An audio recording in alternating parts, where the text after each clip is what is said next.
ఈ ఉరుకులు పరుగుల జీవితంలో ఏదో ఒక రోజు ఆగిపోతాం. మన డబ్బు, మన జ్ఞానము, మన సంపాదన, మన పేరు ప్రఖ్యాతులు ఇవన్నీ ఒకరోజు నిశ్శబ్దం అయిపోతాయి. ఎదిరింటోళ్ళు వస్తారు, వెనకింటోళ్ళు వస్తారు, వాళ్ళు వస్తారు, వీళ్ళు వస్తారు, అందరూ వస్తారు, కొంచెం మౌనంగా ఉంటారు. లాస్ట్గా ఒక స్నానం చేయిస్తారు. దగ్గరగా ఉన్న పౌడర్ ఏదన్నా వస్తే అదంతా కోసేసి జల్లేస్తారు. పెద్దోడు వచ్చాడా, చిన్నోడు వచ్చాడా అని స్లోగా మాట్లాడతారు. దుఃఖాలు రాకపోయినా దుఃఖాలు తెచ్చుకునే వాళ్ళు ఏడుస్తారు. ఏడవకపోతే బాగోదని ఏడ్చే వాళ్ళు కూడా ఎక్కువైపోతారు. ఆ రోజు అన్ని పేరు ప్రఖ్యాతులు, డబ్బులు, ధనధాన్యాలు ఇవన్నీ నిశ్శబ్దమైపోతాయి. ఒంటరిగా చివరికి ఒక పాట పాడతారు. మనకు నచ్చిన ప్రదేశానికి తీసుకెళ్ళి తలో నలుగురు కలిసి గుప్పెడు మెట్టేసి వచ్చేస్తారు. దాని పేరు మరణం. మీకు నచ్చినా నచ్చకపోయినా నేను మళ్ళీ జ్ఞాపకం చేస్తున్నాం, ఒకరోజు చచ్చిపోతాం మనం. ఎప్పుడు చచ్చిపోతామండి అంటే డేట్ అయితే నేను చెప్పలేను, కానీ చచ్చిపోతాం ఒకరోజు. ఖచ్చితంగా చనిపోతాం. ఒక 50 సంవత్సరాలు గడిచాయో, నేను సీరియస్గా చెప్తున్నాను, నేను ఉండను. నాకన్నా పెద్ద బళ్ళు ఉన్నాయి, నాకన్నా ముందే ఉండరు. 50 ఏళ్ళకి ఎవరు ఉండరంటే ఉండరు. ఎలక్షన్ కొరకు కొట్టుకు చచ్చిపోయిన మొన్నటి వరకు మీ అందరిని అడుగుతున్నాను, ఎన్ని ఎలక్షన్లకు ఉంటారు మీ అందరూ అడుగుతున్నారు. మొన్న 2020లో వరల్డ్ కప్లో మన ఇండియా విజయకేతనం ఎగరవేసింది. అంతకుముందు అసలు కప్పు వదిలేసింది. వరల్డ్ కప్ 2020 అయినా 2 ఇయర్స్కి ఒకసారి వస్తుంది, 5 ఇయర్స్కి ఒకసారి వచ్చేది వరల్డ్ కప్. అది పోయింది. అది పోయినప్పుడు అందరూ బాధపడిపోయారు. ఇదిగో ఇలాంటి కుర్రోళ్ళందరూ బాధపడిపోయి, ఛ ధోని ఉంటే బాగుండ్రా అన్నారు. ఛ సెహ్వాగ్ ఉంటే బాగుండ్రా, టెండూల్కర్ ఉంటే బాగుండ్రా, బౌలర్ ఉంటే బాగుండ్రా, వాళ్ళు ఉంటే బాగుండ్రా, ఏళ్ళు ఉంటే బాగుండ్రా అంటున్నారు. నేను ప్రశ్న అడుగుతున్నాను, వాళ్ళు ఎందుకు లేరు? ఎందుకు లేరు? ధోని ఉన్నాడుగా, ఎందుకు ఆడట్లేదు? టెండూల్కర్ ఉన్నాడుగా, ఎందుకు ఆడట్లేదు? ఆడరు. అయిపోయింది వయసు. మీకు ఏమర్థమవుతుందంటే, ఏ పరుగైన ఒక రోజు ఆగిపోతుంది. ఈ సొగసులు, ఈ అందాలు, ఈ గొడవలు ఇవన్నీ నిశ్శబ్దం అయిపోతాయి. అవి దగ్గరలోకే నీకు వస్తున్నాయని నీ బాడీ నీకు చెప్పకనే చెప్తుంది. నీ దేహం నీకు చూపిస్తుంటుంది, చెబుతుంటుంది. ఎవరైనా మన ఇంటికి వస్తే టీ కాఫీలు ఇస్తామో లేదా, కానీ ఈ మధ్య పెద్ద ఫ్యాషన్ అయిపోయింది. ముందు అలా ఆల్బమ్ మొహమే పడేస్తాం, వాళ్ళకి చూసుకొని టీ ఎట్టి వరకునని తిరిగేసుకుంటారు. అలా తిరిగేస్తారు, ఎలా తిరిగేస్తారు, ఎలా తిరిగేస్తారు, అలా తిరిగేస్తారు. ఈసారి ఆల్బమ్ వాళ్ళకి ఇవ్వకండి, మీరు చూసుకోండి. వారానికి ఒక్కసారి అయినా చూసుకోండి, కుదరకపోతే నెలకు ఒకసారి అయినా చూసుకోండి. ఎందుకు చూసుకోవాలని నేను అంటున్నానంటే, చూసుకోండి. ఎందుకు చూడాలో తెలుసా? ఆ చూసినప్పుడు ఆ ఫోటో దగ్గర తెచ్చి ఈ ముఖాన్ని పట్టుకెళ్ళి ఈ ఫోటో చూసుకుని 2 అద్దం దగ్గర పెట్టుకుని చూసుకోండి. బొమ్మ ఎక్కడున్నట్టు లైవ్లో బొమ్మ ఉండదు, ఇక్కడున్నట్టు ఇక్కడ కనబడదు. నీ బాడీ ఎక్స్పైర్ అవుతోంది. ఆడవారుగున్న తల్లులకి, చెల్లెలకి, మీ అందరికి చెప్తాను, అప్పుడప్పుడు మీరు చూడండి, ముక్కల మీద మచ్చలు, బొగ్గల మీద మచ్చలు, మెడలు నల్లగా అవడాలు. ఏంటి ఇవన్నీ? దేనికి సిమ్టమ్స్ ఇవన్నీ? కణాలు చచ్చిపోతున్నాయి. మగవారైనా నా తోటి వయస్సుకులకి, నా పెద్దవారికి, తండ్రుల సమానానికి అందరికీ మీకు చెప్తున్నాను, నుదుటి భాగం నల్లబడుతుంటుంది. కణాలు చనిపోతున్నాయి. చాలా మందికి గోర్లో తెల్లగా పువ్వులు వచ్చినట్టు వస్తాయి. ఏంటనుకుంటున్నారు? కొంగ కొంగ పువ్వేసి అనకండి. దేవుడి గుళ్ళో గుడ్డెట్టని ఒక పాట పాడేవారు చిన్నప్పుడు. కొంగ పువ్వేయలేదురా అయ్యా, నీ రక్త కణాల వ్యవస్థ చస్తుంది.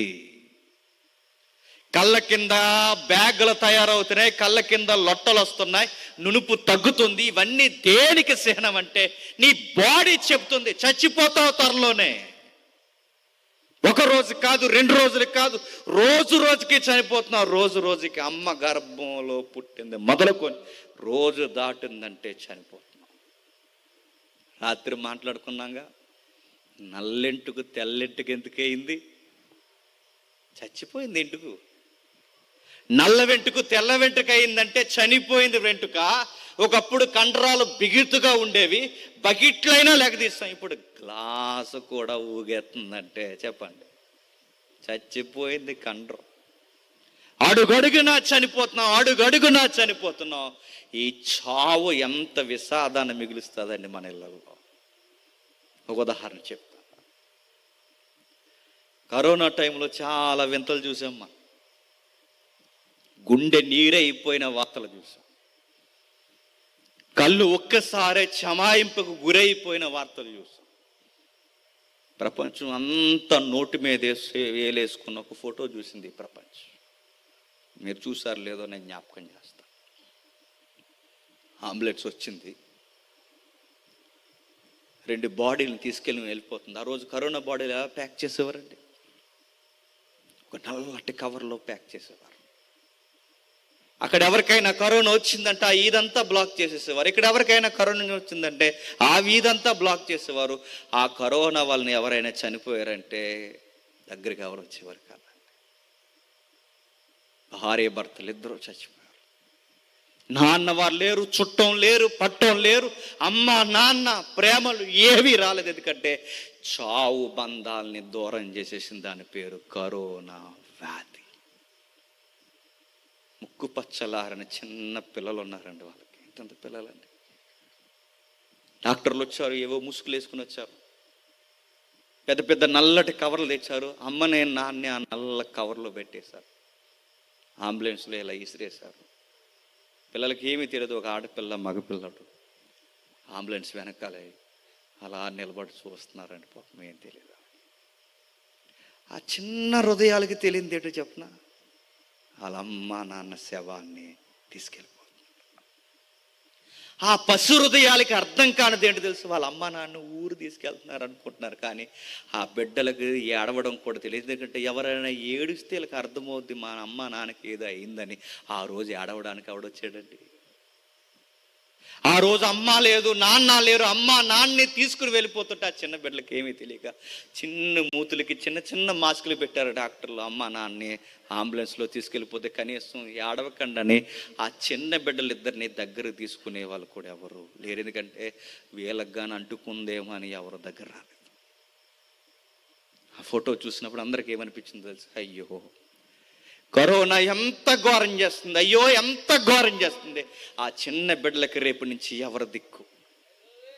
ఆ చిన్న బిడ్డలకి రేపు నుంచి ఎవరు తోడుంటారు? ఇదిగో నాన్న లేడు, అమ్మ లేడు, అమ్మ లేడు, నాన్న లేడు, కనీసం ఇద్దరిలో ఒకరు బతుకున్నా బాగున్ను ఆ బిడ్డను చూసుకునేవారు. ఇప్పుడు ఇద్దరు లేరు, ఏమైపోతారు? ప్రపంచం ఇలాంటివి ఎన్నో ఉన్నాయి. భర్త చనిపోతే భార్య ఒంటరి అయిపోయింది, భార్య చనిపోతే భర్త ఒంటరి అయిపోయింది, ఇద్దరు చనిపోతే లేత పిల్లలు ఒంటరి అయిపోయారు. అలాంటప్పుడు మన హృదయంలో తిరిగిన వార్త ఏంటో తెలుసా? కనీసం ఒక్కరు బతికినా బాగుండరా అనిపించింది. వాళ్ళ వార్తలు పక్కన పెట్టండి, మన వార్తలు వద్దాం. మన ఇంట్లో ఎవరైనా ఇప్పటి వరకు అమ్మ నాన్న మీద ఆధారపడతాం. నా వయసు వరకు అమ్మ నాన్న మీద ఆధారపడిన తర్వాత ఏదో ఒక రోజు అమ్మ నాన్న చచ్చిపోతారండి. దీన్ని మెంటల్గా ప్రిపేర్ అవ్వాలండి. నేను మళ్ళీ చెప్తున్నాను, 30 ఏళ్ళ కుర్రగాడికి నీకు వయసు వచ్చిందంటే నువ్వు మెంటల్గా ప్రిపేర్ అవ్వు. ఈ యొక్క విషయాన్ని ఏదో ఒక రోజు నువ్వు ఫేస్ చేయాలి. అమ్మ నాన్న మీద ఆధారపడతాం, ఏదో ఒక రోజు చనిపోతారు. చనిపోయినప్పుడు రేపు నుంచి మనకేంటో ఏం అర్థమవుతుంది. మనకి ఇప్పటి వరకు నాన్న పోషించాడు, ఇప్పటి వరకు అమ్మ ఉండింది, ఇప్పటి వరకు నడిచిపోయింది, అంతా బాగా నడిచింది. ఇప్పుడు చనిపోయారు. ఆ ఏడుపు మధ్య భవిష్యత్ అర్థం కాక లబో దిబాని గుండెలు బాదుకుని ఆ శవం ముందు కూర్చుని మనం మాటల్లో చెప్పలేక లోపల ఒక ఆశ లోపల తిరుగుతుంటుంది. ఆశ ఏంటో తెలుసా? నాన్న ఒకసారి బతికి నాన్న అనిపిస్తుంది. ఒక్కసారి మా నాన్న బతికితే బాగుండు, ఒక్కసారి మా అమ్మ బతికితే బాగుండు, ఒక్కసారి నన్ను పెంచిన మా నాన్నమ్మ బతికితే బాగుండు అనిపిస్తుంది. ఆశ ఆశలాగే ఉంటుంది, శవాన్ని చూస్తుండగానే చెప్పండి తీసుకెళ్ళిపోతారు. ఇలాంటివి వినలేవండి. చిన్నప్పుడు మా అక్క చచ్చిపోయింది. ఆమె 7th క్లాస్ చదువుతుంది. అప్పటికి వైద్యం మీద అవగాహన లేదు. మాకు చక్కగా ఉండేది, హెల్దీగా ఉండేది, ఫిట్గా ఉండేది. నేను చాలా చిన్నపిల్లోడిని. ఏమైందో తెలియదు, మాకు అవగాహన లేదు అప్పట్లో. లోపల ఏ వ్యాధి ముదిరిపోయిందో మాకు తెలియదు. మాకున్న అందుబాటులో ఉన్న మా విలేజ్లో ఉన్న ఒక హాస్పిటల్కి తీసుకెళ్ళాం. ఆయన చెక్ చేశాడు, ఎంబీబీఎస్ డాక్టరు. అర్జెంటుగా నా దగ్గర ఎక్విప్మెంట్ లేదు, కాకినాడ తీసుకెళ్ళిపోయినా. కాకినాడ ఆ రోజుల్లో ఎవరైనా ఊర్లో హాస్పిటల్ దాటి వెళ్ళారంటే ఇక కాకినాడ వెళ్తే ఆశలు వదిలేసుకోవడమే, ఇంకా రారు. ఆ రోజులు అలాంటివి రకరకాలు మాట్లాడేవారు. ఎంత పెద్ద రోగం ఉంటే కాకినాడ తీసుకెళ్ళమన్నారు. మా నాన్న కాస్త ఆ రోజుల్లో కొంచెం దాచాడు కనుక గవర్నమెంట్ హాస్పిటల్లో పెట్టకుండా, ఆ రోజు కొత్తగా హాస్పిటల్ వచ్చింది, ఒక 7 స్టార్ హాస్పిటల్. ఆ హాస్పిటల్లో మా అక్కని జాయిన్ చేశారు. అందరూ అనుకున్నారు పెద్ద హాస్పిటల్, ప్రైవేట్ హాస్పిటల్, బాగానే చూస్తారు, వచ్చేస్తుంది ఇంటికి అనుకున్నాం. 3 రోజులకి మా అక్క చచ్చిపోయింది. వ్యాధి ఏంటో కూడా దొరకకుండా చనిపోయింది. చనిపోయిన తర్వాత తన ముక్కుల్లోంచి బ్లడ్ వస్తుంది, నోట్లోంచి బ్లడ్ వస్తుంది. ఎందుకు వస్తుంది ఏం అర్థం అవ్వదు. తర్వాత చెప్పారు తన ఊపిరితిత్తుల్లో తెలియని రోగం ముదిరిపోయింది. చిన్న పిల్లకి వ్యాధి ఏంటండి, చిన్న అమ్మాయికి వ్యాధి ఏంటండి అని అందరూ ఆశ్చర్యపోయారు. ఎవరెవరు వచ్చారు, ఇది ఖచ్చితంగా చేతబడని ఏదో పిచ్చి మాటలు మాట్లాడారు, ఏవో చెప్పుకొచ్చారు. కానీ విషయం ఏంటి తెలుసా, మా అమ్మ గుండెల బాధ. ఎందుకంటే ఎదుగొచ్చిన కూతురు చచ్చిపోతే తల్లి ఏమైపోతుందండి.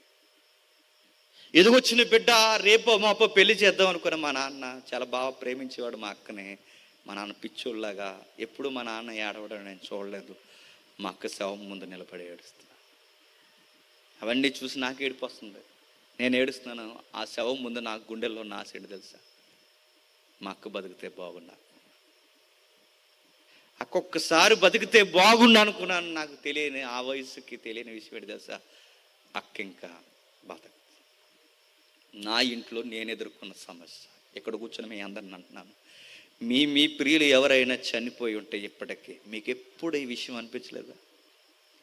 బతికితే బాగుండని మీకు ఎప్పుడు అనిపించలేదా? రేపు పొద్దున్న ఇలాంటిది ఏదైనా జరిగితే ఆ బాడీ మీద కూర్చున్నప్పుడు మీకు అనిపించేది ఏంటి తెలుసా, బతికితే బాగుండ.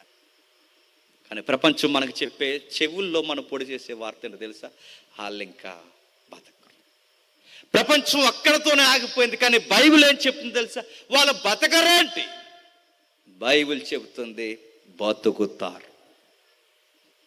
ఒకరోజు మా అక్క బతికితే బాగున్నన్న ఆశ నెరవేరే రోజు ఒకటి ఉందని బైబిల్ చెప్తుంది. ఆ కరోనాలో తల్లిదండ్రులు పోగొట్టుకుని ఏడ్చిన బిడ్డలకి ఎవరైతే ఉన్నారో ఆ బిడ్డల ఇరువురికి మరొక తోడు మరలా వస్తుందని ఒక ఆశ ఉంది. సిస్టమ్ దగ్గర ఉన్నవారు దయచేసి ఎవరు అటు ఇటు తిరగకండి. మీకు వినడం ఇంట్రెస్ట్ లేకపోతే అలా సైడ్ అయిపోయి, నాకు నవ్వుతే తెక్కలేకపోతుందని చెప్తున్నా. నాకు వాక్యమే వినా. నేను తప్పుగా అనుకోకండి, వాక్యాన్ని గౌరవించాలి. ఎకిలి చర్యలు కుదరవు ఇక్కడ. నెక్స్ట్, చనిపోయిన తర్వాత ఎవరైనా బతికితే బాగున్న ఆశగానే ఎందుకు ఉండిపోవాలి? జరగాలి, నెరవేరాలి. ఎందుకు నెరవేరదు? ఎందుకు బతకరు? అయినా ప్రశ్న, ఎందుకు చనిపోవాలి? పుట్టడం దేనికి, బతకడం దేనికి, మధ్యలో తినడం ఏంటి, ఈ రాత్రి ఏంటి, ఈ పగలేంటి, ఒకరోజు ఇన్ని సంపాదించుకున్న తర్వాత ఇవన్నీ ఎక్కడ ఉండిపోవడం ఏంటి? మనం తీసుకెళ్ళి మట్టి వేసేస్తే ఇంక అక్కడితో ముగిసిపోవడం ఏంటి? తతంగం అంతా ఉక్కిరి పరిస్థితుల్లో ప్రేమలు, అనురాగాలు, బంధాలు, కూతురు, కొడుకు, తల్లి, తండ్రి, వీటి మధ్య ఈ బంధం ఏదో రోజు సావు అనే పేరుతో తెగిపో. ఆ పేరు ఎత్తడమే మనకి ఇష్టం ఉండదు.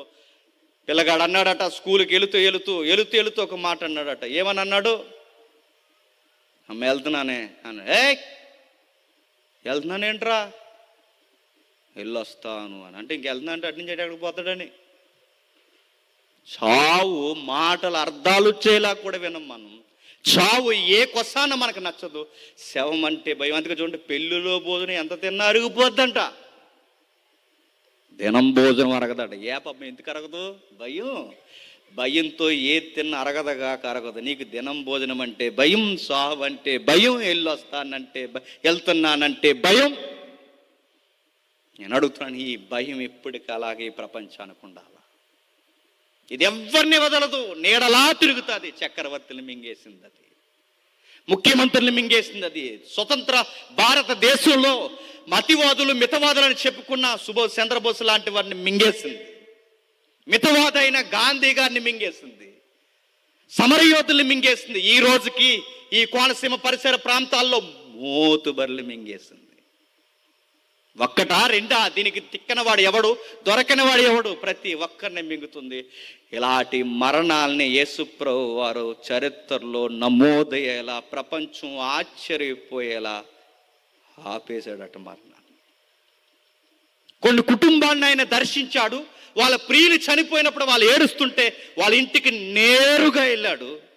ఆ దుఃఖాన్ని వాళ్ళ కళ్ళ మీద నుంచి తీసేశాడు. ఎక్కడ జరిగింది చరిత్ర ఒకసారి చూడండి. బైబిల్ ఉన్నవారు బైబిల్ ఓపెన్ చేయండి. బైబిల్ లేకపోతే సిగ్గు లేకుండా పక్కవారు బైబిల్ చూడండి. మత్తయి సువార్త 9వ అధ్యాయం. మత్తయి సువార్త 9వ అధ్యాయం. మత్తయి సువార్త 9వ అధ్యాయం. మత్తయి సువార్త 9వ అధ్యాయం 18వ వచనం చూడండి. ఆయన ఈ మాటను వారితో చెప్పుచుండగా ఒక అధికారి వచ్చాడట. నా కుమార్తె ఇప్పుడే చనిపోయింది. ఒక కేస్ స్టడీ చూస్తున్నాం. ఆ కేస్ స్టడీలో ప్రధానమైన లైన్ ఏమని రాయబడిందంటే, ఒక ఇంట్లో గారాల కూతురు చచ్చిపోయింది, కుమార్తె చనిపోయింది. మిగిలిన డాక్యుమెంట్స్ ఇంటికి వెళ్ళి తిరగేయండి, మిగిలిన సువార్తలు ఇంటికి వెళ్ళిన తర్వాత తిరగేయండి. ఆ చనిపోయిన కూతురు వయసు ఎంతో తెలుసా? 12 సంవత్సరాలు. 12 సంవత్సరాల కూతురు అంటే చెంగు చెంగుమని ఇంట్లో తిరుగుతుంటే ముద్దొచ్చే వయసు అండి. చక్కటి వయసు ఇంట్లో ఉంది. ఆ కూతురు తండ్రికి గారాల కూతురు. ఎందుకో కూతుర్లు తండ్రికి బాగా కనెక్ట్ అవుతారు. పాలిచ్చి పెంచింది అమ్మాయినా చెప్పండి, వాళ్ళ నోటంటే 10 సార్లు వచ్చే మాట డాడీ అంటారు. ఆవిడ సిరాకు నేను పాలిచ్చానే మీ డాడీ అనుకుంటారు. వాళ్ళు అంతే కనెక్టింగ్. కొడుకులతో తల్లులు కనెక్ట్ అవుతారు, కూతుర్లతో తండ్రులు కనెక్ట్ అవుతారు. ఇదంతే. ఆ కూతురు అంటే ఆ తండ్రికి చాలా ఇష్టం. ఆ తండ్రి ఎవడు? గాలోడు కాదు. ఆ తండ్రి ఎవడు? కూలీ నాలి చేయకుండా ఇంటికాడ సోమరగా కూర్చునేవాడు కాదు. ఆ తండ్రి ఎవడు? తాగుబోతి సన్నాసిగాడు కాదు. ఆ తండ్రి ఎవడు? భార్య కష్టపడుతుంటే ఇంటికాడ కూర్చొని సోదు కబుర్లు చెప్పి లింగి పై కట్టుకుని తిరిగేవాడు కాదు. ఎవడా తండ్రి? సొసైటీలో ఫేమ్ నేమ్ ఉన్నవాడు, సొసైటీలో ఆధ్యాత్మిక స్థితిగతుల్లో, డివేషనల్ లైఫ్లో గైడ్లైన్స్ ఇచ్చే వన్ ఆఫ్ ది లీడర్గా వ్యవహరిస్తున్నాడు ఆయన. సమాజ మందిరానికి అధికారి ఆయన. సమాజ మందిరం అంటే యూదులు, ఇశ్రాయేల్ అందరూ కూడుకొని వాళ్ళ ఆరాధన చేసే స్థలం అది. ఆ సమాజ మందిరం ఎలా ఉంటుందో తెలుసా? ఎలా పడితే అలా ఉండదు. ఎలా పడితే ఆ మందిరంలో ఉంటే ఊరుకోరు, తోలు తీస్తానంటారు అక్కడ. ఇప్పటికి ఇజ్రాయెల్ దేశంలో మీకు ఎవరైనా చుట్టం పట్టమంటే అడగండి. ఆ సమాజ మందిరాల్లో ఆరాధనలు ఎలా జరుగుతాయి అడగండి. లైవ్ ఏమైనా చూస్తున్నారేమో అడగండి. పాట పాడితే అందరూ ఒకేసారి పాడతారు, ఒకేసారి ఆమె చెప్తారు, ఒకేసారి తోరా అంటే వాళ్ళ దగ్గర ఉన్న పాత నిబంధన బైబిల్ పుస్తకాలను తెరిచి ఒక కీర్తన, ఒక అధ్యాయం చదివి ఎవరైతే ఉన్నాడో అక్కడ యాజకుడు నిలబడి చదువుతాడు. చాలా భక్తి శ్రద్ధలతో ఉంటారు. మనకలాగా టిక్కుమని మొబైల్ నొక్కరు. మొబైల్ నొక్కితే పీక మీద అడిగే తొక్కుతారు. అక్కడ మనకలా ఉండదు. అలాంటి సమాజ మందిరం అంటే అక్కడ నిలబడిన పెద్ద ఎవడు? పెద్ద నోరు పెద్దతున్నవాడు కాదు, పెద్ద రిటైర్ అయిపోయినాడు కాదు, పెద్ద. పెట్టకపోతే పాంప్లెట్ మీద పేరు వేయకపోతే నెక్స్ట్ వీక్ మీటింగ్స్ ఎలా చేస్తారో నేను చూస్తానని వంకరవాడు కాదు, పెద్ద. ఆ పెద్దలు ఎలా ఉంటారు తెలుసా? పాత నిబంధన బాగా అవపోసన పడతారు, పేరు ప్రఖ్యాతులు కలిగి ఉంటారు, విలువలు నైతికత కలిగి ఉంటారు. ఆ నైతికత కలిగి ఉన్న వారు చిన్నలను పెద్దలను అందరినీ ఒకే తాటి మీద నడిపిస్తారు. అలాంటి పేరు ప్రఖ్యాతులు ఉన్న వారినే సమాజ మందిరానికి పెద్దలను చేస్తారు. అలాంటి పెద్దల్లోనే పెద్దగా వ్యవహరిస్తున్న వ్యక్తి ఆయన పేరు యాయీరు. ఆ యాయీరు కూతురే చనిపోయింది. ఆయన చెబితే సమాజ మందిరం అంతా లేచి నిలబడుతుంది. ఆయన కూర్చోమంటే అందరూ కూర్చుంటారు. ఆయన కనుసైగ చేస్తే చాలా మంది ఆగిపోతారు. అంత పేరు ప్రఖ్యాతులు ఉన్నాయి ఆయన. మతంలో పేరుంది, డబ్బులో పేరుంది, ఆయనకి హోదా అన్నీ తెలుసు, డాక్టర్లు తెలుసు, అన్నీ తెలుసు. అన్నీ ఉన్నా తన కూతుర్ని ఏది కాపాడలేకపోయింది. తన మతం, తన విశ్వాసం, తన మందిరం, తన సమాజ మందిరం తన కూతుర్ని కాపాడలేకపోయింది. చాలా మంది డాక్టర్లు తెలుసు, పెద్ద ఆయనకి ఏ డాక్టర్ కాపాడలేకపోయాడు. చాలా కాలం నుంచి ఈ రోగం నడుస్తుంది, ఇది చావు రోగం అని అర్థమైంది.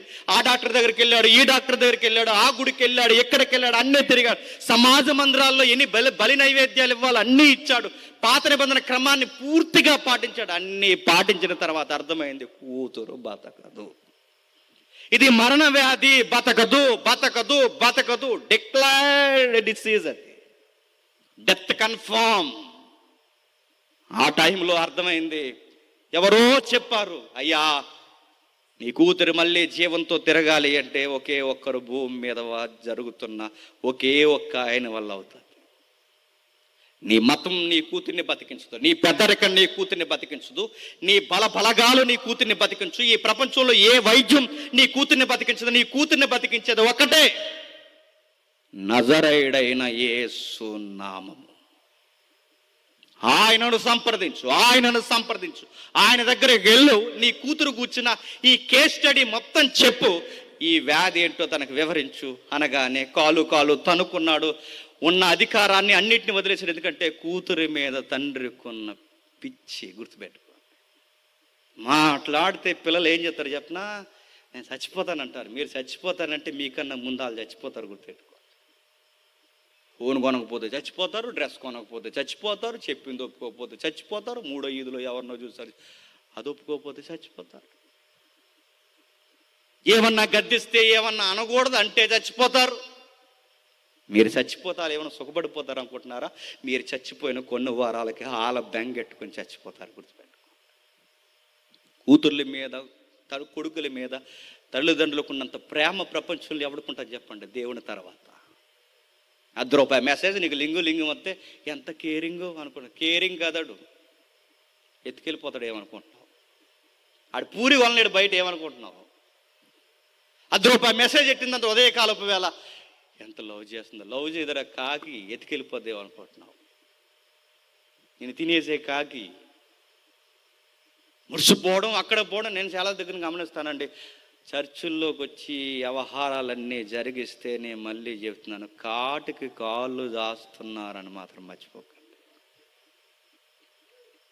తల్లిదండ్రులు తప్ప ప్రపంచంలో మనల్ని ఎవ్వరూ బాగా ప్రేమించలేరండి. అందుకే చూడండి, ప్రపంచంలో నువ్వు స్నేహితుడి దగ్గర వాడికి వ్యతిరేకమైన పని ఏదైనా చెయ్యి, మళ్ళీ నీతో స్నేహం చేస్తే ఒట్టు, ఆ రోజుతో కట్టు.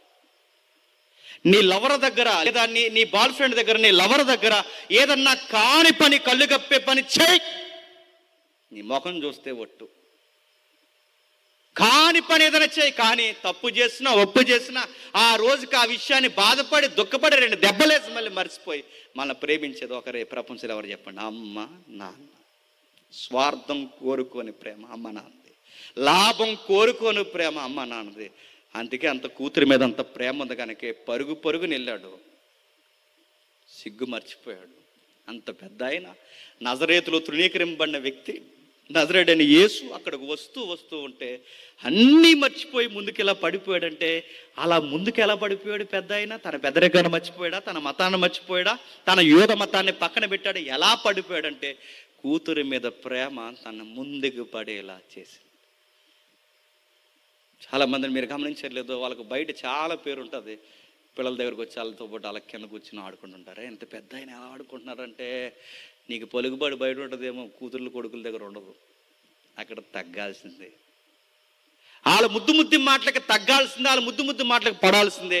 ఈలోపు వెళుతున్నాడు, అయ్యా నాకు మరణ సంబంధమైన వ్యాధి మా ఇంటికి, మా కుటుంబానికి, నా బిడ్డకు వచ్చేసింది, అయ్యా దయచేసి మా కూతుర్ని ఆ వ్యాధి నుంచి విడిపించడానికి రండి అని అడుగుదామని వెళ్ళే సమయానికి దాసుడు వెనకాల పరిగెట్టుకుని వచ్చాడు. అయ్యా ఇంకా ఆ యేసుని ఏం అడగకండి, కూతురు చచ్చిపోయి. గల్లు నేర్చాడు, బోర్లా పడిపోయాడు, ఏడుస్తూ మాట్లాడాడు. నేను విన్న దాన్ని బట్టి, విశ్వసించిన దాన్ని బట్టి నేను కోరుకుంటున్నాను, దయచేసి ఇప్పటికీ మించిపోయింది ఏమి లేదు, మా ఇంటికి వచ్చి నా కూతుర్ని మీరు అలా తాగితే నా కూతురు బతికేస్తుంది. మన ప్రియులు ఎవరైనా చనిపోతే శవం ముందు మనకి ఏ ఆశ అయితే ఉందో, మన ప్రియులు బతికితే బాగుందని ఏ ఆశ అయితే ఉందో, ఆ ఆశ మనకి నెరవేరట్లేదు. కానీ ఆ రోజు ఆ తండ్రి ఆశ నెరవేరింది. ఎలా నెరవేరింది? మన ఆశ ఎందుకు నెరవేరట్లేదు, ఆయన ఆశ ఎందుకు నెరవేరిందంటే, ఆ రోజు ఆ ఇంటికి ఎవరు వచ్చారు చెప్పండి? నజరేయుడైన యేసుడు వచ్చాడు.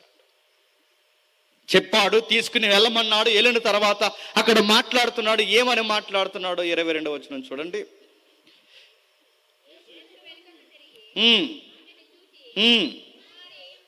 23వ వచనం. అంతలో యేసు ఆ అధికారి ఇంటికి వచ్చి పిల్లను గురువులు వాయించి వారిని గొల్లు చేయుచుండి జనసమూహమును చూసి, స్థలము ఈడి చిన్నది నిద్రించుచున్నది కానీ చనిపోలేదని వారితో చెప్పగా, వారాయనను అపహసించరి.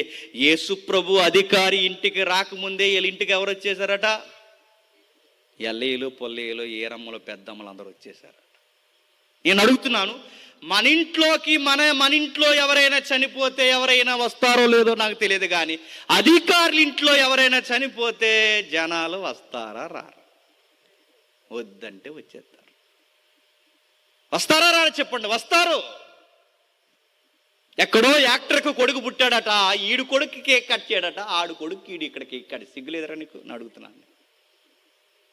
ఎవడో యాక్టర్ తండ్రి చనిపోయాడట, ఈడు ఫ్లెక్స్ కట్టి అక్కడ నివాళులు అర్పించారట. నివాళులు నీకు అర్పిస్తారు, కంగారు పడకు. నివాళులు అర్పించారట. వాళ్ళ నాన్న చనిపోతే మీ నాన్నకి ఎప్పుడన్నా గ్లాసు నీళ్ళు ఇస్తున్నావా? వయసు అయిపోయింది మీ నాన్నకి. వాళ్ళ నాన్న చనిపోతే మీ నాన్న కోసం నీకు గుర్తు రాలేదు, కానీ వాళ్ళ నాన్న కోసం వీడు ఏడుస్తాడు. ఎందుకు ఏడుస్తున్నాడు? వాళ్ళ సెలబ్రిటీలు కనుక వాళ్ళు నవ్వుతే వీళ్ళు నవ్వుతారు, వాళ్ళు ఏడిస్తే ఏడుస్తారు. వాళ్ళకు బట్టలు చింపుకున్న బట్టలు వేసుకుంటే వీళ్ళు చింపుకునే బట్టలు వేసుకుంటారు. సిగ్గునేళ్ళు అందరూ. ఆడు ఏడ్ చేస్తాడు, ఏడుస్తాడు. ఆడు కూ అని అరుతాడు, కూ అని మన ఇదిలో అరుస్తాడు. ఏ చేస్తే అది వేస్తాడు. వీడి బట్టలు సాగుపోయినప్పుడు కూడా తినంగా నాకు మంచి ప్లెయిన్ కలర్ షర్ట్స్ కానీ ఏమైనా ఉంటే ఇవ్వండి అండో. ఆడు వేసుకున్నాడు కానీ ఎందులో అలాంటిది ఇవ్వండి అంటాడు. జనాలు ఎప్పుడు అధికారుల చుట్టూ తిరుగుతారు. జనాలు ఎప్పుడు చూడండి కర్తలు తిరుగుతారు. కార్యకర్తలు. మనవాడు తెగ తిరిగేసారు, అలిసిపోయారు పాపం ఎలక్షన్లో. కార్యకర్తలు.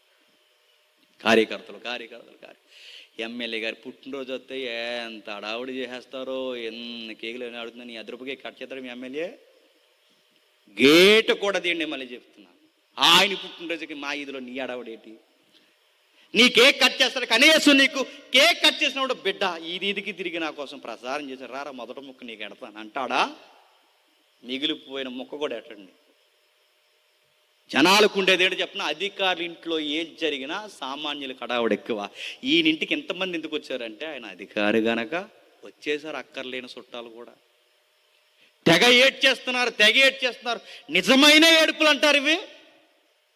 చెప్పండి, నిజంగా ఏడుస్తున్నారంటారు. చనిపోయింది ఎవరు కూతురండి? పెద్ద ఆయన కూతురు. మరి ఏలెంతకి ఇంత గొల్లి చేసి ఏడుస్తున్నారండి? ఆయన అధికారి కనుక ఏడుస్తారు. ఎందుకంటే రేపు పొద్దు చాలా పనులు ఉన్నాయి ఆయనతో. ఆ టైంలో ఆయన కూతురు చనిపోతే ఏళ్ళెందుకు ఏడుస్తున్నారంటే ఏడుస్తారు. అన్ని దొంగడుపులు ఏడుస్తారు. మన ఇంట్లోకి ఎవరైనా చనిపోతే అందరూ వచ్చి నిజంగా మన కోసం ఏడిచేస్తున్నారు అనుకోకండి.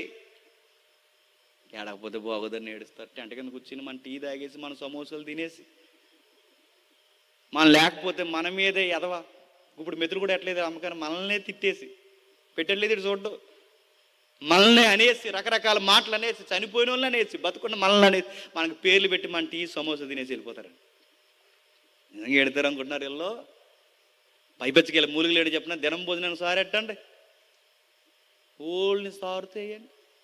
ఇటండి దినం కక్క ముక్క డొక్క లేకుండా. కానీ వీళ్ళు దినం చేయడం రాలేదండి అంటారు. చచ్చిపోయారని నీళ్ళు ఎడుతుంటే వీళ్ళకి ఏం కావాలంట? కక్కలు కావాలంట, ముక్కలు కావాలంట, డొక్కలు కావాలంట, దుమ్ములు కావాలంట. చూసారు? జనాలు ఎప్పుడు గుర్తుపెట్టుకోండి, నిజముగా మన ప్రియులు ఎవరైనా చనిపోతే మనం ఏడ్చినందుకు మన ఎదుటోళ్ళు. అందుకే ప్రభు అన్నాడు, లారా ఆఫీసర్, నీకు విషయం చెప్తున్నాను, నీ కూతురు బతకాలంటే నీ ఇంటికి పట్టిన మరణము, నీ కూతురికి పట్టిన మరణము, నీ ఇంటికి వచ్చిన శ్లోకము దరిద్రము బయటకు పోవాలి అంటే, ఈ రోదన నీకు ఆగిపోవాలి అంటే నీకు చెబుతున్నాను, ముందు ఈ అవిశ్వాసుల బృందాన్ని బయటికి పంపించాయి. వీళ్ళని బయటికి పంపించాయి. ఈ సావు సంగీతాలు ఆపే, ఈ అవిశ్వాసులను బయటికి పంపించే. ఎందుకంటే వేళ్ళుంటే నేనుండను, నేనుంటే వీళ్ళను కూడా. దేవుడితో వచ్చిన గొడవ ఏంటి చెప్పిన, ఎక్కడ అవిశ్వాసం ఉంటే అక్కడ ఆయన ఉండడు, ఎక్కడ విశ్వాసులు ఉంటే ఆయన ఉంటాడు. ఇప్పుడు ఇంత విశ్వాసం కలిగిన ఈ ఇంట్లో అవిశ్వాసులు తెస్టేసి కూర్చొని తెగేసేస్తున్నారు. మన ఇంట్లో ప్రార్థనకి ఎందుకు జవాబులు దొరకవో తెలుసునా? మన ఇంట్లో ఎవరు ఉంటారండి అవిశ్వాసులు, గుర్తెట్టుకోండి. మన ఇంట్లో కొన్ని దరిద్రాలు ఎందుకు పోవో తెలుసా? మన సభల్లో, మన మీటింగ్స్లో, మన సంఘాల్లో కొన్ని ప్రార్థనకి ఎందుకు జవాబులు దొరకదు? ఎవడో ఉంటాడు ఆయనకి నచ్చినోడు, ఆడు చాలు మొత్తం మనమంతా చెడగొట్టాం.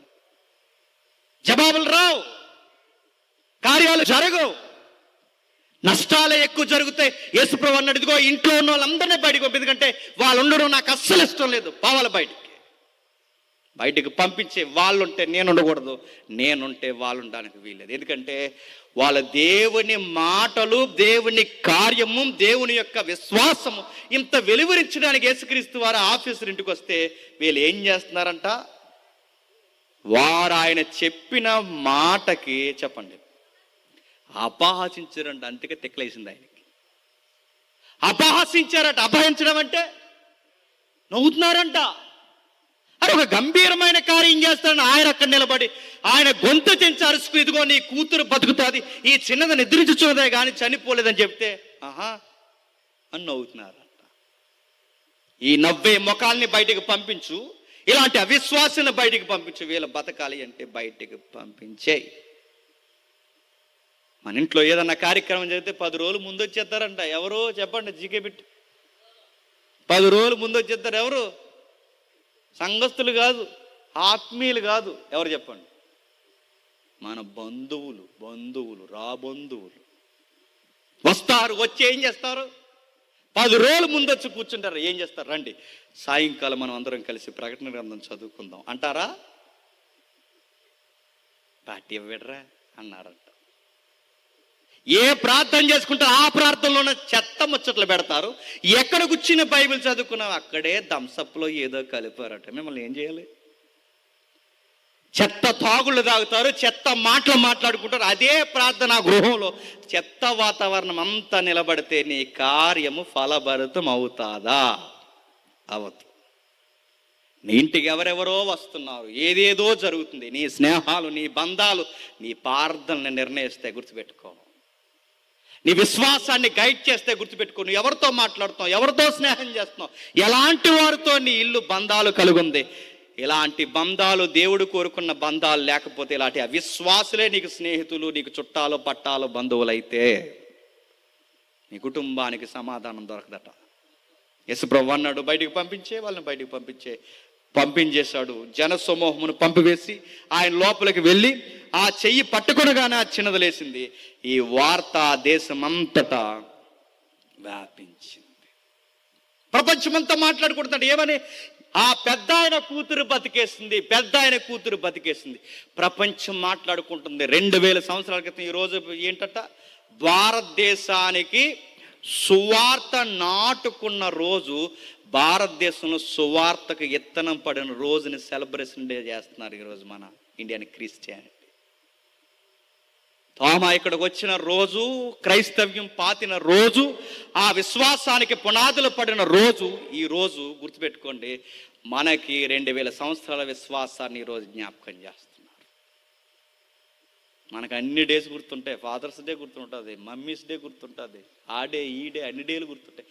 ఇలాంటి డేలు గుర్తుండవు మనకి. బ్యాచులర్ లవర్స్ డే కూడా గుర్తుంటుంది.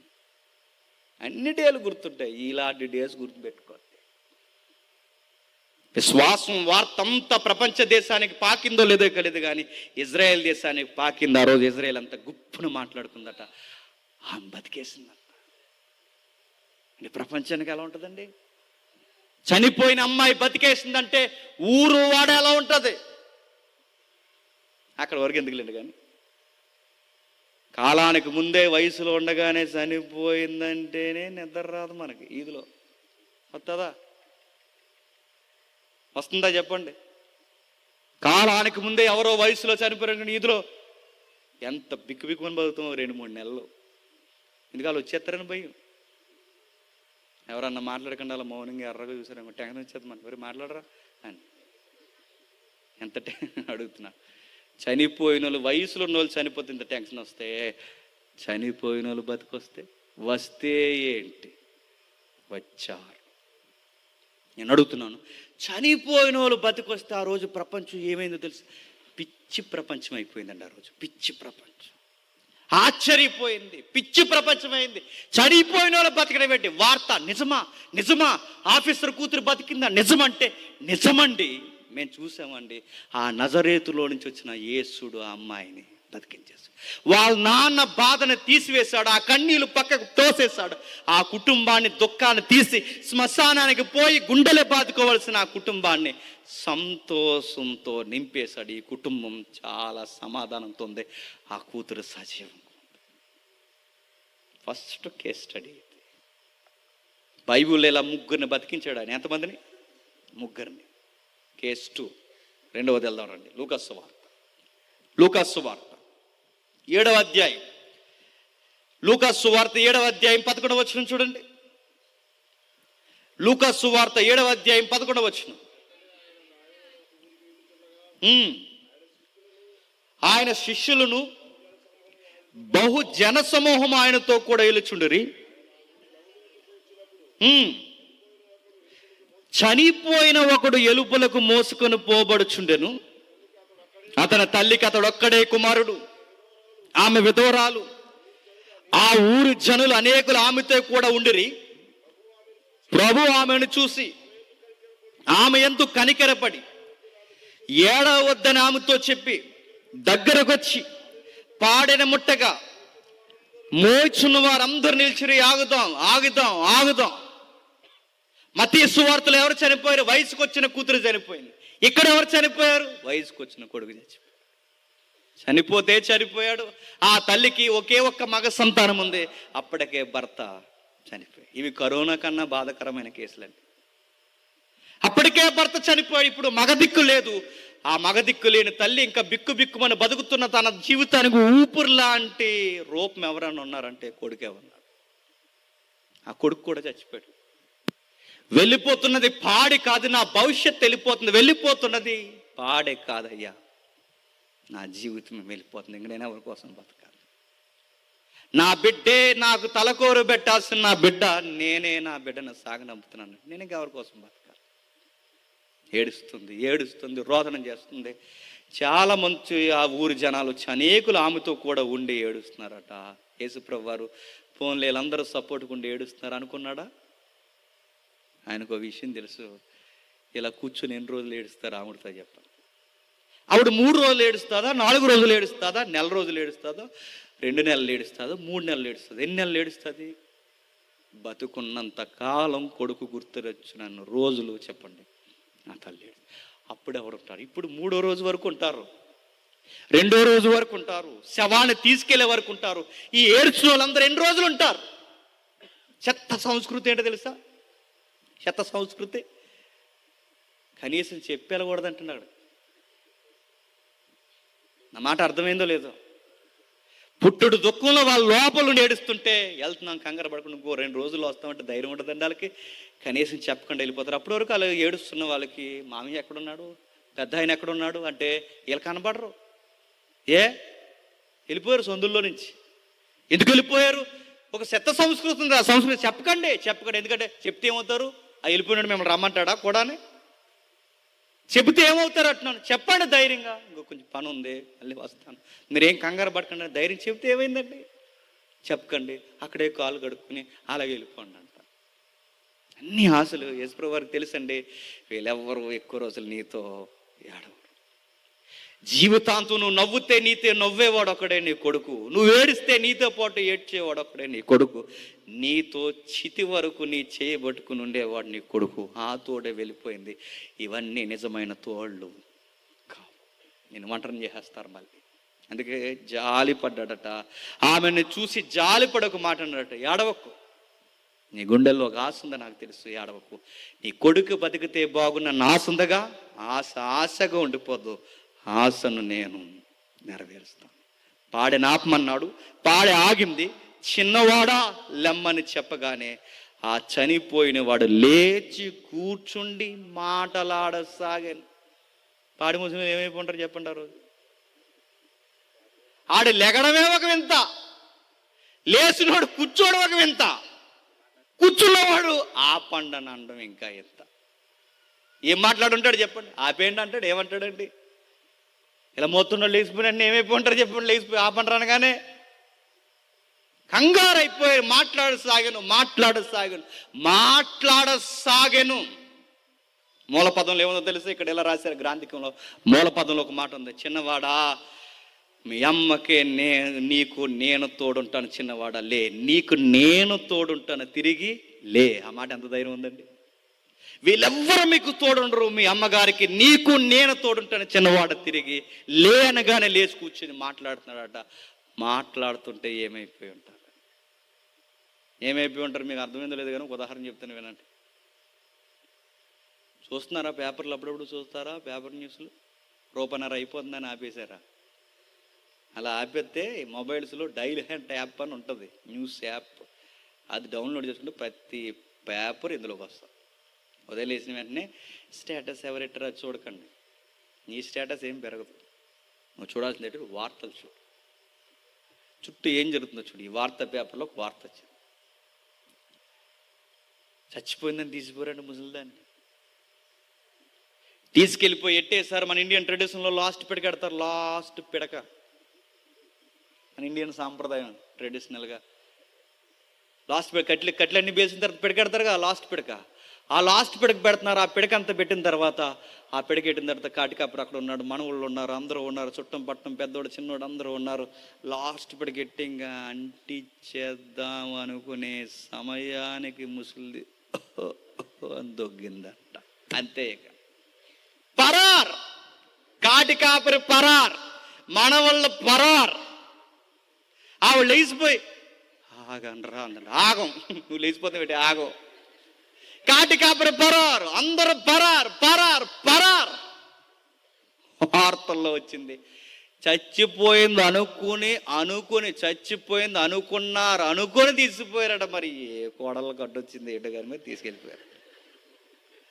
తీసుకెళ్ళిపోయి పెట్టేశారు. నిజానికి చనిపోలేదు, ఎందుకంటే ముసలు డొక్కలు ఎండిపోయి ఉంటాయండి, వాళ్ళు చచ్చిపోతారు ఏంటండి, ఊపిరాడక డొక్కలు ఊగుతలేదని తీసుకెళ్ళిపోయారు. తర్వాత తెలిసిన చనిపోయి అడుగుతున్నాను, చనిపోకుండా ఉండి నిద్రపోయిన వృద్ధురాలు కదిలితేనే ఎంత కంగారు అయిపోతే, చనిపోయిన వాళ్ళు లెగిసారండి 2000 సంవత్సరాల క్రితం లెగిసారు. అది క్రిస్టియానిటీ అంటే. చనిపోయిన శవాలు లేచారు. తల్లి నువ్వు ఏడకు, నీ కొడుకు బతకాలన్న ఆశ నేను నెరవేరుస్తున్నాను, లేరా కుమారుడు అనగానే లేచిపోయాడు. తండ్రి నువ్వు ఏడకు, నీ కూతురు నేను బతికిస్తానని చిన్నదాన లే అంటే ఆ చిన్నది లెగిసింది. ఈ రోజు అడుగుతాను, ఈరోజు మన యేసుక్రీస్తు వారు సశరీరుడిగా ఇలలో ఉంటే, మన ఇంట్లో ఎవరైనా చనిపోతే ఆయన మన ఇంటికి వస్తే ఏమవుతారు చెప్పండి? చనిపోయిన వాళ్ళు లేస్తారు. ఇప్పుడు అడుగుతున్నాను, ఉంటే బాగుంది అనిపిస్తుంది, లేడైనా మరి మన పేర్లు లేపేవారు ఎవరైనా ఉన్నారంటే ఎవరు లేరు. తాయితులు కట్టినా లేగరు, గుర్తెట్టు ఎవరు లేగరు. కానీ బైబుల్ ఈ కేస్ స్టడీ అలా చదువుకుని వెళ్తే 3వ కేస్ స్టడీ ఉంది, లాజరు. ముగించేస్తాను ఇక. లాజరు యొక్క జీవిత చరిత్ర మీద చూసారు. ఈమె చనిపోయింది గంటల వ్యవధిలో లేచి, ఈ చనిపోయిన అబ్బాయి గంటల వ్యవధిలో లేచాడు. కానీ ఈ కేసు ఇంకా ఎక్స్ట్రీమ్. గంటల్లో లేగలేదు, చెప్పండి, రోజుల్లో లేచాడు. రోజుల్లో అంటే 4 రోజులు 96 గంటల పైన. 96 గంటలు అంటే బాడీ సహజంగా 12 గంటల లోపే కుళ్ళిపోవడం స్టార్ట్ అవుద్ది మెడికల్ ప్రకారం. 12 గంటలకే బాడీ కుళ్ళిపోవడం స్టార్ట్ అయితే ఇక 4 రోజులకి ఫేరన్ లవ్లీ రాసినా చెప్పండి కుళ్ళిపోతాయి, ఏమి రాసినా కుళ్ళిపోతాయి. యాక్టర్లు చనిపోయారు, ఒక ఆవిడ చనిపోయే ముందు కూడా మేకప్ వేసి కప్పెట్టారు. ఎవరన్నా అడగండి, ఎన్ని రోజులు ఉంటుంది మేకప్? ముక్కు బుడక అలా గుండించారు, లిఫ్ట్కి రాశారు. లిఫ్ట్కి 3వ రోజు చూడు లిఫ్ట్కి ఎలా ఉంటుందో, అన్నీ రాసి పంపిస్తారు. పౌడర్లు కొడతారు అని. పౌడర్ 2 రోజులు ఉంటుంది, పువ్వులు 2 రోజులు ఉంటాయి. 3వ రోజుకి బాడీ ఎలా ఉంటుంది? భూతంలా తయారవుద్ది బాడీ. తెగేడు చెప్తారండి. మరి నిజమేడుపులో దొంగడిపోయి నా దేవుని తీసుకెళ్ళకండి అన్నారంట. ఉండి ఏది 4 రోజుల తర్వాత వస్తామని వదిలేయండి, ఉండి మీ దేవుడు 4 రోజులు ఉండి అమ్మని వదిలేయండి. తర్వాత రోజు ఫోన్ చేసి దేవుని తీసుకోండి, వాసన వచ్చేస్తున్నాడు అంటారు. ఉండేస్తారా? దేవుడైనా వాసన వచ్చేస్తాడు. ఎవడైనా వాసన వచ్చేస్తాడు. తెలుగు రాష్ట్రాల్లో ఒక బాబా ఉండేవాడు, తెగ ఊపాడండి రాష్ట్రాన్ని. టెండూల్కర్ కాళ్ళకు దండం పెట్టివాడండి. సచిన్ టెండూల్కర్ కాళ్ళకు దండాలు పెట్టివాడండి. భారత ప్రధానమంత్రులు ఆ రోజు ఆయన చుట్టూ తిరిగేవారు. మన తెలుగు బాబా ఉండేవాడు ఒక ఆయన. TV9 ఎక్స్పోజ్ చేసింది. TV9 బయటకు చూపించింది. డిస్కవరీ స్పెషల్ వీడియో జూమ్ చేసి ఎంత మోసాలు జరుగుతుందో చూపించింది. గురువు గారు చనిపోయారు, బాబాగారు చనిపోతే, బాబాగారు చనిపోయే ముందు ఒక మాట అన్నారు. ఏమన్నారంటే, కంగారు పడకండి శిష్యులారా, 3వ రోజు లేస్తా అన్నాడు. 3వ రోజు అనగానే ఇది ఎక్కడో కాపీ కూడా ఎక్కడ అది లెగిస్తానన్నాడు. లెగడు లెగడు లెగడు లెగడు. గురువు గారు 3వ రోజు లెగిస్తా అన్నాడు. 3లో మర్మం ఏమన్నా ఉందా అని కనిపెట్టారు. మర్మం లేదు, బంధ లేదు. ఇంకా లెగడు. ఆ ఐగుప్తి నుంచి, ఫారెన్ నుంచి రసాయనాలు తెప్పించారు బొగ్గలకి. మీరు చూసి ఇప్పటికి వీడియోలు ఉంటాయి చూడండి. బొగ్గలకి కన్నాలు పెట్టి ఈ మొక్కలు ఉబ్బుపోకూడదని, బాడీ స్మెల్ రాకూడదని మొక్కలకి రసాయనాలు పంపించారు లోపలికి, ఇంతంత కన్నాలు పెట్టి. రోజులు దాటిపోయింది, బాడీ కుళ్ళిపోయింది. గురువు గారు చెప్పిన మాట నెరవేరట్లేదు. ఎందుకంటే నేను ఏజ్ ప్రో కాదుగా. 3 రోజులు ఎక్కడానికి చనిపోయారు. అప్పుడు శిష్యులు ఒక మాట పుట్టించారు. లెగిస్తానన్నాడు 3వ రోజు కాదు, 3 సంవత్సరాల తర్వాత అన్నాడు. మరి 3 సంవత్సరాలు ఇక్కడ ఉన్నట్టే, ఇక్కడ ఉన్నాడు ఆయన, అక్కడ రెస్ట్ తీసుకుంటాను అన్నారు. కిట్టించారు. సరే 3 సంవత్సరాలు అయిపోయింది. 3 సంవత్సరాల తర్వాత ఒకడు వచ్చేసాడు. చెప్పానుగా వస్తానని, నేనే అన్నాడు. తూచిపో అన్నారు. ఆయన బాలబాబా తెలుసు, మీ అందరికీ, మీరు న్యూస్ ఫాలో అవుతే తెలుస్తుంది.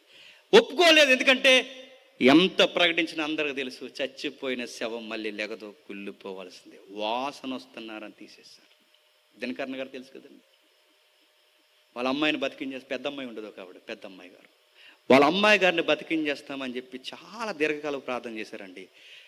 తమిళనాడు గవర్నమెంట్ సీరియస్ వార్నింగ్ ఇచ్చింది. బాడీని తీయలేదో కేసు ఫైల్ చేస్తామన్నారు. లెగలేదు, కుళ్ళిపోయాయి. 3 రోజులు కాదు, రోజు తర్వాత కూడా బాడీ లెగలేదు. ఈరోజు సమకాలీన చరిత్ర 4 రోజులు శవం లేచిందన్న. లాజరు బయటికి రానగానే వచ్చేసిందట. లాజరు బయటికి రానగానే మనం అనుకుంటాం చచ్చిపోయిన వాళ్ళు వింటారంటే, నీ మాట నా మాట వినరు. కానీ చెప్పాను, జీవం కలిగిన వాడు చెబితే శవాలు, రాళ్ళు, రప్పలు కూడా వింటాయి. మనం శివ దగ్గరికి వెళ్ళి సైన్ ఎక్కడెట్టో చెప్పంటాం. ఎండాడు తాళాలు ఎక్కడెట్టేవే, చచ్చిపోయి చెప్పకుండా చెప్పరాళ్ళు.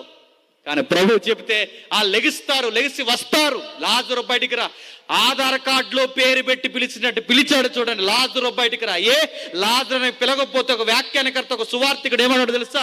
ఆ బేతనీ అంటేనే సమాధులు దొడ్డే, ఆ సమాధులు దొడ్లే ఊరు, ఆ ఊర్లో ఈయన సమాధి చేశారు. ఇక లాజరుని పిలవకపోతే ఆ దొడ్లో ఉన్న శవాలన్నీ బయటకు వచ్చేస్తాయట. అందుకే పేరెట్టి పిలిచాడట, లాజరు అని పిలవకపోతే బయటికి రా అంటే అందరూ వచ్చేస్తారట. ఎందుకంటే ఆయన మాటలో శక్తి ఉంది, ఆయన మాటలో జీవం ఉంది. పునరుగా చనిపోయిన వాడు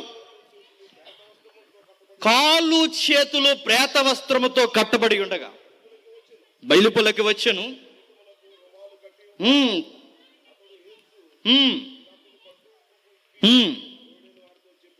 కొన్ని పదాలు నేను చదువుతాను చూడండి.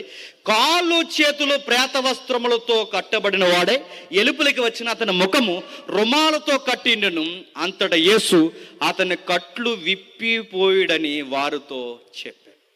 వచ్చిన వాడు ఎలా వచ్చాడండి? ప్రేత వస్త్రం. ప్రేత వస్త్రం అంటే మనకు కప్పుతారా లాండి, మన ప్రేత వస్త్రం ఖర్చు లేని పనులు, తక్కువ రేటు ఏదో ఇచ్చిన లాస్ట్ కొట్ట ఎందుకంటే అంటారు అక్కడికి వెళ్ళి. ఇది కాదు ప్రేత వస్త్రం అంటే ఇలా సున్నీలా కప్పుతారుగా, అది కాదు. ప్రేత వస్త్రం అంటే రౌండ్గా చుడతారు. ఆ రౌండ్గా చుట్టి దానికి ఒక వస్త్రాన్ని కప్పుతారు పైనుంచి కింద వరకు. ఈ లేరు బై లేరు చుడుతున్నప్పుడు దీని మధ్య కొన్ని పాలు కడుపుతాడు, సుగంధ ద్రవ్యాలు. ఆ సుగంధ ద్రవ్యాలు కలిపితే బాడీ త్వరగా పాడవదు అనమాట. అందుకే ఎప్పుడో మమ్మీలు ఇప్పుడు దొరుకుతున్నాయి చూసారు. మమ్మీ అంటే సొంత మమ్మీ కాదు. మమ్మీ అంటే ఎప్పుడో ఈజిప్ట్లో శవాన్ని మమ్మీ అంటారు. అప్పుడు మమ్మీ 3000 సంవత్సరాల క్రితం ఉన్న ఫరో శవం ఇప్పుడు దొరుకుతుందంటే ఎలా ఉంది? ఆ శవం పాడవకుండా వాళ్ళ సుగంధ ద్రవ్యాలు పూసి ఆ ప్రేత వస్త్రం నడినెత్తి మొదలుకొని అరికాల వరకు చుడతారు. దానివల్ల బాడీ ఏమవుదండి? పాడవదు. మీరు ఇంటికి వెళ్ళిన చదవండి. యాకోబు గారు చనిపోయిన తర్వాత 70 రోజులు ఈ తంతు కార్యక్రమం అంతా చేస్తాడు. ఎవరండి? యోసేపు గారు. అంటే బాడీ పాడవకుండా. నాకు తెలిసి యాకోబు గారు బాడీ ఇప్పటికీ బయటికి తీస్తే ఆ బాడీ ఏం చెక్ చెదరదండి, అలా ఉంటుంది. ఎందుకంటే చాలా జాగ్రత్తగా పిండించాడు వాళ్ళ కొడుకు యోసేపు. ఆ బాడీని అంత జాగ్రత్తగా పెడతారు. అది కట్టేస్తారు, చుట్టేస్తారు, అది ఎండిపోయిన తర్వాత గట్టిగా తయారవుద్దండి. మనకి సిమెంట్ కొట్టలేస్తారు చూసారు, చేతో కాలు ఇరిగితే ఆ సిమెంట్ కొట్టేసినప్పుడు ఇలా నొక్కితే మెత్తగా ఉంటుంది. కొట్టి ఎండిపోయిన తర్వాత అది ఇచ్చి గుద్దితే ఆవిడ కూడా విరిగిపోద్ది. అంత గట్టిగా అవుద్ది, అంత గట్టిగా తయారవుద్ది. అలాంటిది అలా ఉండగానే శవం లోపల నుంచి అలా బయటకు వచ్చి నడిచి వచ్చేసిందంటే ఏమైపోయి ఉంటారండి ఆ రోజు ఎదుర్కొన్న వాళ్ళు. మీరు ఎలా వచ్చారు లాజరు అనుకుంటారు. లాజరు చూశాడు, బయటకు వచ్చారు. లాజరు చూస్తుండగా లాజరు అలా వచ్చాడు, బయటకు వచ్చాడు. ఆ లోపల నుంచి చీకటిగానే ఉంది, కట్టబడిన వస్త్రాలు పైన ఉన్నాయి. మరి ఎలా ఎక్కువచ్చాడో ఆ లోపల నుంచి, చాలా లోపలికి ఉంటుంది. ఇప్పటికే లాజరు సమాధి ఆ ఇజ్రాయేల్లో ఉన్న వాళ్ళకి తెలుస్తుంది. ఆ లోపల ఎక్కడో ఉంటుంది, చివరికి దిగాలి, ఇరుగ్గా ఉంటుంది. ఆ ఇరుకైన ప్రాంతం నుంచి అలా పైకి ఎలా వచ్చేసాడో తెలియదు. పైకి వచ్చాడు. ఆ వచ్చిన వేళ నిలబడితే యేసుప్రభు అన్నాడు, వెళ్ళి అతని వస్త్రాలు, పేత వస్త్రం ఇప్పండి, ఆయన తల రుమాలు ఇప్పండి. యోహాను చాలా జాగ్రత్తగా ఇది రికార్డ్ చేశాడు. ఇలా రాసిన యోహాను లాజరు బయటకు వచ్చాడంటే బాగుండు అలా రాయలేదు. లాజరు బయటకు వచ్చాడంటే బాగుండు అలా రాయలేదు. లాజరు బతికాడంటే బాగుండు అలా రాయలేదు. లాజరు బతికి బయటకు వచ్చాడంటే బాగుండు అలా రాయలేదు. ఎలా రాశాడు తెలుసా? ఎలా ఉన్న వస్త్రాలు అలా ఉండగానే వచ్చాడు. తలకి రుమాలు ఎలా ఉండగానే అలా వచ్చాడు. రుమాలు కూడా ఎందుకు, వస్త్రాలు కూడా ఎందుకు? సైన్స్ ఉంది అక్కడ, శాస్త్రం ఉంది అక్కడ, ప్రపంచం ముక్కు మీద ఏలేసుకునే ఒక టెర్మినాలజీ ఉంది అక్కడ. ఏముంది? ఇది మీకు అర్థం కావాలి అంటే 20వ అధ్యాయం రండి. 20వ అధ్యాయం యోహాను సువార్త ముగించేస్తాను. 20వ అధ్యాయం యోహాను సువార్త 20వ అధ్యాయం 7వ వచనం చూడండి. యోహాను సువార్త 20వ అధ్యాయం 7వ వచనం. నారబట్టలు పడి ఉండుటయు ఆయన తల రుమాలు నారబట్టల యొద్ద ఉండక ఏరుగా ఒక చోట చుట్టబెట్టి ఉండుటయు చూసెను. ఈయనెవరు? 20వ అధ్యాయంలో లేచింది ఎవరు? ప్రభు అయిన యేసుక్రీస్తు. యేసుక్రీస్తు వారు లేచినప్పుడు ఆయనతో పాటు ఏం లేవట? వస్త్రాలు లేవు. లాజరు లేచినప్పుడు ఆయనతో పాటు ఏమున్నాయట? వస్త్రాలు ఉన్నాయి. లాజరు తిరిగి లేచినప్పుడు ప్రేత వస్త్రాలు లాజరుతోనే ఉన్నాయి. లాజరు తల రుమాలు లాజరుతోనే ఉంది. కానీ యేసుక్రీస్తు వారు తిరిగి లేచినప్పుడు యేసుక్రీస్తు వారితో ప్రేత వస్త్రాలు లేవట. ఆయన వేరే చోట ఉన్నాడు, వస్త్రాలు వేరే చోట ఉన్నాయి. ఆయన తల రుమాలు వేరే చోట ఉంది, ఆయన వేరుగా ఉన్నాడంటే ఆయన వస్త్రాలు ఆయనతో లేవు. ఈయనతో ఎందుకున్నాయి, ఆయనతో ఎందుకు లేవు? యేసుతో ఎందుకు లేవు, లాజరుతో ఎందుకున్నాయి? సైన్స్ ఉంది. ఏముందో తెలుసా? యోహాను ఒకటి చెప్పాలనుకుంటున్నాడు మనకి. లాజరు తిరిగి లేచింది మళ్ళా ఎక్కడికి తిరిగి లేచాడు, మరలా ఎక్కడికి తిరిగి వచ్చాడంటే లాజరు తిరిగి లేచింది ఈ జీవితంలోకే తిరిగి లేచాడు. మాట అర్థమవుతుందో లేదంటే ఈ 3 డైమెన్షనల్ ఏదైతే ఉందో ఈ 3 డైమెన్షన్లోకే వచ్చాడు. అందుకే చదువుకున్న వాళ్ళు బాగా అన్నట్టున్నాడు. డైమెన్షన్ అంటే పొడవు, ఎత్తు, ఎడలుపు. మన కళ్ళు 3 డైమెన్షనే చూడగలరు.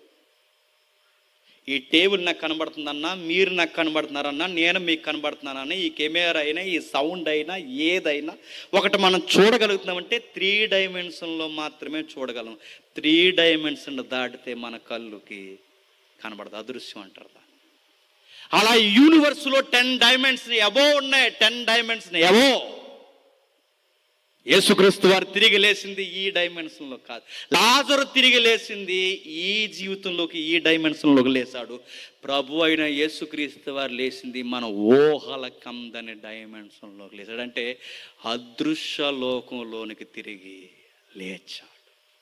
చాలామంది పిచ్చి ప్రశ్న అడుగుతారు, దేవుడు అంటే కనబడమని అంటే కనబడరు అయ్యా. ఎందుకంటే ఆయన ఈ డైమెన్షన్లో లేడు నీకు కనబడ్డా. ఆయన నీకు కనబడాలంటే అది అదర్ డైమెన్షన్. అది నీకు 4th డైమెన్షనే సరిగా కనబడదు. నీకు 5th తెలీదు, 6th తెలీదు, 7th, 8th, 9th, 10th ఇదే నీకు అర్థమవుతుంది. అసలు ఆ డైమెన్షన్ మన ఊహల్లోని ఇప్పుడు లేదు టెక్నాలజీ. అలాంటిది దేవుడు ఏ అనంతమైన డైమెన్షన్లో ఉన్నాడు నువ్వు చూడగలవా? మీకు విషయం చెప్పిన 2 డైమెన్షన్ ఉంది, 1 డైమెన్షన్ ఉంది. చదువుకున్న వాళ్ళు తెలుస్తుందండి. ఇది 1 డైమెన్షన్లో కొన్ని జీవులు బతుకుతే తెలుసా? వాటికి మనకు కనబడడం తెలుసా? మన కళ్ళ ముందు ఉంటాయి, అవి జూమ్ చేస్తేనే కనబడతాయి. వాటికి మనకు కనబడడం ఎలా కనబడడం అంటే కనబడడం. దానికి 1 డైమెన్షన్ అంటే దానికి ఎదురుగా తప్ప పక్కకి పక్కకి పైకి దానికి ఒకటే కనబడుద్ది. ఇంకా ఎక్కడ ప్రపంచం ఉందో దానికి అనవసరం కనబడదు. నీ కింద కొన్ని జీవులు ఉన్నాయి, నువ్వు దానికి తెలియదు. కొన్ని జీవులకు నువ్వే తెలియలేనప్పుడు నీకు నాకు ఈ జీవానికి పైన ఉన్నాడు ఎవరు చెప్పండి? ఆయన అందులోకి లేచాడు. అంటే పరలోకము భూలోకము అనుసంధానమైపోయిన ఒక జీవితంలోకి తిరిగి లేచాడు. అందుకే లాజరు ఈ జీవితంలోకి లేచాడు కనుక లాజరు వస్త్రాలు లాజరుతోనూ ఉన్నాయి. ప్రభు వేరే జీవితంలోకి లేచాడు కనుక ఈ వస్త్రాలు ఈ జీవితంలోనే ఉండిపోయాయి. ప్రపంచానికి ఆశ్చర్యం ఏంటి తెలుసా? అప్పుడే తోటమాల్లా కనబడతాడు, అప్పుడే నజరేతులో యేసులా కనబడతాడు, అప్పుడే మార్గం మధ్యలో ఎవరో మాట్లాడుతున్న స్నేహితుల్లా కనబడతాడు, అప్పుడే మూయబడిన తలుపులు మూయబడి ఉండగానే లోపలికి వస్తాడు. తింటూ ఉన్న చేపన వాళ్ళతో పాటు కలిపి తింటాడు, తినకుండా ఉండగలడు. చూస్తుండగా మేఘాల మీద వెళ్ళిపోతాడు, మేఘాల మీద దిగుతాడు. ఆ దృశ్యలోకానికి రెప్పపాటున ప్రయాణం చేస్తున్నారు. ఏంటి సార్ ఈ లైఫ్ అంటే? ఇదే అస్సలు లైఫ్. రాత్రి ముగించంగా ఆపేసాంగా. ఏదైతే మనం కోల్పోయామో అది అసలు జీవితం. ఆదాముకిచ్చిన జీవితం చిన్న జీవితం కాదండి. అవ్వ ఆదాములకు ఇచ్చిన చిన్న జీవితం కాదు. వాళ్ళ దేవుణ్ణి చూడగలరు, దేవునితో మాట్లాడగలరు, అదృశ్య లోకాన్ని అర్థం చేసుకోగలరు. చూడకుండా కొన్ని విషయాలు వారు చూడకుండానే చెప్పగలరు. ఎనస్తయ్య ఇచ్చినట్టు ఇచ్చాడు ఆదాముకి దేవుడు. ఆయన మత్తులో ఉండగా పక్కటెముకని తీసి చేశాడట. ఎవరిని? అవ్వమ్మని. ఏమీ చూడకుండా లేచి పద్యం పాడుతున్నాడట ఈ కుర్రోడు. ఎవరండి? మన అయ్యా. ఎవరు చెప్పండి? ఆదాము. లేచి అన్నాడట, నారీ నారీ ఎక్కడున్నావు నారీ అన్నాడు. నా ఎముకల్లో ఎముక. అదొక పొయిటిక్ లాంగ్వేజ్ తెలుసది, పోయమ్మది. కవి అయిపోయాడు ఆయన వెంటనే. నారీ ఎక్కడున్నావు నారీ? నా ఎముకల్లో ఎముక, మాంసంలో మాంసం, అది ఇది. What is what, where are you అన్నాడట. ఎక్కడికి వెళ్ళావు ఇన్ని రోజులు, ఎక్కడున్నావు? చూడకుండా చెప్తున్నాడు, నా ఎముకల్లోంచి వచ్చావు, నా మాంసంలోంచి వచ్చావు, నా నుంచి వచ్చావు అని అడుగుతున్నాను. నువ్వు చూడకపోయి నీకు వెళ్ళేసింది దేవుడు చెప్పాడా? లేదు. అంటే ఆ లైఫ్ ఎలాంటో తెలుసా? చూడకుండానే చెప్పగలను.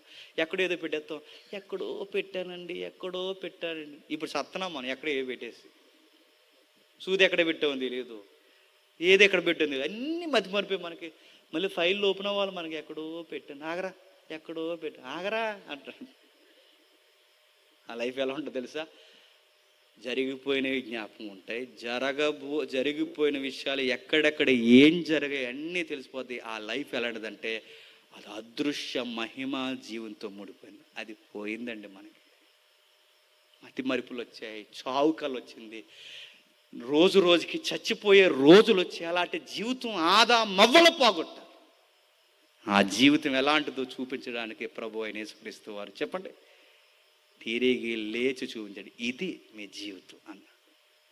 నేను ఎలా ఉన్నానో అలాగే మీరుంటారు. ఈరోజు మీ ప్రియులను కోల్పోయారు, ఈరోజు మీ యొక్క ప్రియులను కోల్పోయి, మీ స్నేహితులను కోల్పోయి ఏడుస్తున్నారు. ఆ రోజు నేను సశరీరగా ఇలలో ఉన్నాను కనుక యాయిరు కూతుర్ని బతికించాను, నేను విలలో ఉన్నాను కనుక ఆ దారిన ఏడుస్తున్న ఆ తల్లి కొడుకుని బతికించేశాను, నేను ఇలలో ఉన్నాను కనుక ఆ గారాల తమ్ముడు మార్తా మరియల తమ్ముడిని నేను బతికించేశాను. ఈరోజు మీతో ఉంటే బతికిస్తానన్న ఆశ మీకుందే. కానీ ఒక విషయం గుర్తుపెట్టుకోండి, ఒక రోజు నేను వస్తాను, మీ ప్రియులను తమ వరసల్లో తిరిగి లేపుతాను. అంటే ఒక రోజు ఇది ఏమవుతుంది చెప్పండి? ఆ రోజు భూమి మీద ఉన్నప్పుడు తన ముందున్న వారిని అందరినీ బతికించాడు, మరలా ఆయన భూమి మీదకి రాబోతున్నాడు, అందరినీ తిరిగి బతికించేస్తాడు. బయటోళ్ళకి మనకి తేడా ఏంటో తెలుసా? బయటోళ్ళు లబోదిపోని ఏడ్చింకే, లేకపోతే మేము ఉండలేము, మేము కూడా చచ్చిపోతాం, సాయంత్రం కల్లా ఏదో చేసుకుని చచ్చిపోతారు. మనం ఎందుకు చనిపోమో తెలుసా? మనకు నిరీక్షణ ఉంది, మనకు ఓదార్పు ఉంది. ఇతరులకి మనకి సమాధానం ఏంటో తెలుసా? ఇతరులకి దిక్కు మొక్కు లేక నిరీక్షణ లేక ఏడుస్తారు. క్రైస్తవులకున్న దిక్కు ఏంటో తెలుసా? మన వారిని మరలా ఒకరోజు మనం చూస్తాం. ఇది మన నిరీక్షణ. రేపు మేఘాల మీద వస్తున్నవాడు ఒకడే రాడాడు. దశలోనికి పత్రికలో ఉంది, ఒక్కడే రాడంట. ఆ వస్తున్నవాడు మనకన్నా ముందుగా నిద్రించిన వారిని కూడా ఎంట పెట్టుకుని వాళ్ళ ఆత్మలు వస్తారంటే, ఆ రోజు మీ నాన్నగారు అప్పటికి చనిపోయి ఉంటే, ప్రభువునందే మీ నాన్నగారు నిద్రించిన వాడైతే ప్రభుతో పాటు పక్కన ఎవరిని చూస్తా చెప్పు? మీ ఫాదర్ని కూడా చూస్తా.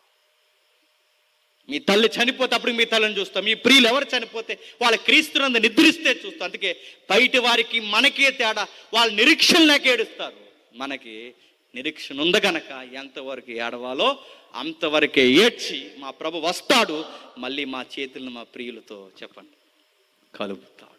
ఈ ధైర్యంతో మనం బతకాలి. కరోనా వాళ్ళందరూ అనుకునేవారు, అయ్యో బతికితే బాగుండు, బతికితే బాగుండు. బతికితే బాగుండు కాదు, ఒకరోజు బతుకుతారు.